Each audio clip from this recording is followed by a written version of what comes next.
Napuno sa kasadya og musika ang usa ka review center human nahimo gining usa ka instant talent search ang usa lang unta ka icebreaker samtang gipahigayon ang review.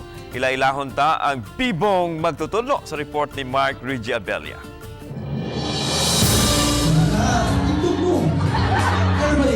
Di gyud maboring ug mahupay sa makadyot ang imong gibating kakulba samtang nag-review sa licensure exam kung ingon ani kahugyaw ug kaaligri ang imong instructor.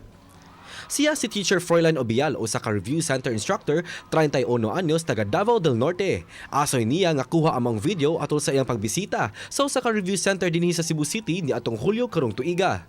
Katong pagkanta niya, na-amaze ko daw. So if you could see on that video, in the video I was like dancing kaya I was blown away by the talent of that person sa moto, and eventually it was really fun.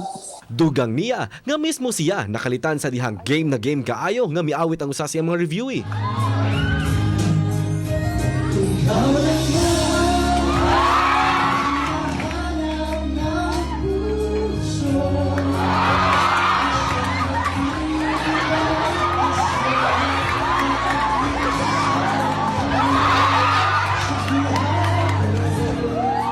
Tambag ni Teacher Froilan ngadto sa mga nag-review nga chill lang ug You have to enjoy it because in anything we do, if there's no fun in it, we're losing the sense of it. Because diba, life is about balance, and it's already a given na review could be very challenging, it's difficult.